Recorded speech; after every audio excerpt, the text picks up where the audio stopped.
യുദ്ധമില്ലാതെ ജീവിക്കാൻ പറ്റാത്ത അവസ്ഥയാണ് ഇസ്രയേലിന്. ആരോടെങ്കിലുമൊക്കെയായി എപ്പോഴും യുദ്ധം നടത്തിക്കൊണ്ടേയിരിക്കണം. അതാണ് അവരുടെ മെയിൻ അജണ്ട.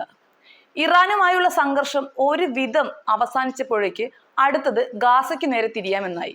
അതിന് പ്രകാരം ഗാസയിൽ ആക്രമണം ശക്തമാക്കിയിരിക്കുകയാണ് ഇസ്രയേൽ ഇപ്പോൾ. ചൊവ്വാഴ്ച വൈകിട്ട് സഹായ വിതരണ ക്യാമ്പുകളിൽ അടക്കം നടത്തിയ ആക്രമണത്തിൽ 44 ആളുകളാണ് കൊല്ലപ്പെട്ടിട്ടുള്ളത്. ഇറാനുമായുള്ള സംഘർഷം വെടിനിർത്തലിലേക്ക് എത്തിയതിന് പിന്നാലെയാണ് ഇസ്രയേൽ ഗാസയിൽ ആക്രമണം കൂടുതൽ ശക്തമാക്കുന്നത്. സമീപ ദിവസങ്ങളിൽ ഗാസയ്ക്ക് നേരെ ഇസ്രയേൽ നടത്തുന്ന ഏറ്റവും ശക്തമായ ആക്രമണമാണ് ഇത്. ഇന്നലെ രാത്രിയിലും ഇന്നുമായി ഗാസയുടെ വിവിധ ഭാഗങ്ങളിൽ ഇസ്രയേൽ സൈന്യം വ്യോമാക്രമണങ്ങളും ഷെല്ലാക്രമണങ്ങളും നടത്തുന്നുണ്ട്. പ്രധാനമായും ജനവാസ കേന്ദ്രങ്ങളെയും അഭയാർത്ഥി ക്യാമ്പുകളെയും ലക്ഷ്യമിട്ടായിരുന്നു ആക്രമണങ്ങൾ നടന്നത്. കൊല്ലപ്പെട്ടവരിൽ സ്ത്രീകളും കുട്ടികളും ഉൾപ്പെടുന്നുണ്ടെന്നാണ് പ്രാദേശിക മാധ്യമങ്ങൾ റിപ്പോർട്ട് ചെയ്യുന്നത്. നിരവധി പേർക്ക് പരിക്കേൽക്കുകയും ചെയ്തു. ഈജിപ്ത്, ഖത്തർ തുടങ്ങിയ രാജ്യങ്ങൾ സമാധാന ശ്രമങ്ങൾ തുടരുന്നതിനിടയിലാണ് ഗാസയിലെ ഈ പുതിയ ആക്രമണങ്ങൾ നടക്കുന്നത്.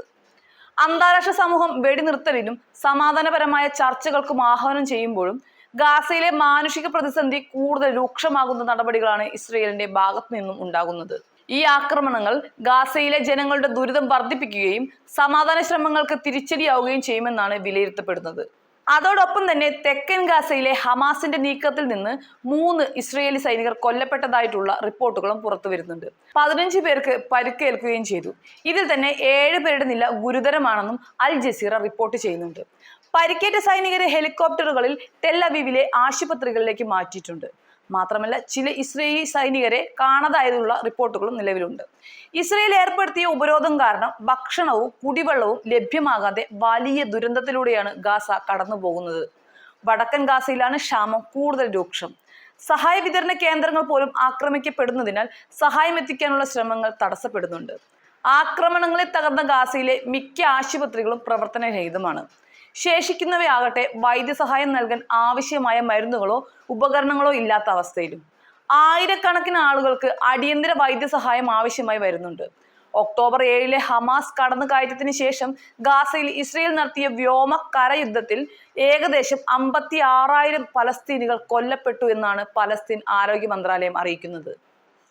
അതേസമയം മറുവശത്ത് ഹമാസ് ബന്ദികളാക്കിയ ഇസ്രയേലികളെ ഇതുവരെ പൂർണ്ണമായി മോചിപ്പിക്കാൻ സാധിച്ചിട്ടുമില്ല. ഇറാന് നേരെ നടത്തിയ ആക്രമണങ്ങളിൽ തന്നെ മിക്ക രാജ്യങ്ങളും ഇസ്രയേലിന് എതിരാണ്. ഈ അവസരത്തിലാണ് ഇപ്പോൾ ഗാസയിലേക്ക് തന്നെ ഇസ്രയേൽ വീണ്ടും തിരിയുന്നത്. അമേരിക്കയുടെ പൂർണ്ണ പിന്തുണയുണ്ട് എന്ന ധാർഷ്ട്യം മാത്രമാണ് ഇത്തരത്തിൽ നിരന്തരമായി യുദ്ധം ചെയ്യാൻ ഇസ്രയേലിനെ പ്രേരിപ്പിക്കുന്ന ഘടകം. ഇതേ രീതി തന്നെ ഇറാനിലും പയറ്റി നോക്കിയെങ്കിലും ഒടുക്കം അമേരിക്ക ഇടപെടിച്ചാണ് ഉള്ളതടി ഊരിയെടുക്കാൻ ഇസ്രയേലിന് കഴിഞ്ഞത്.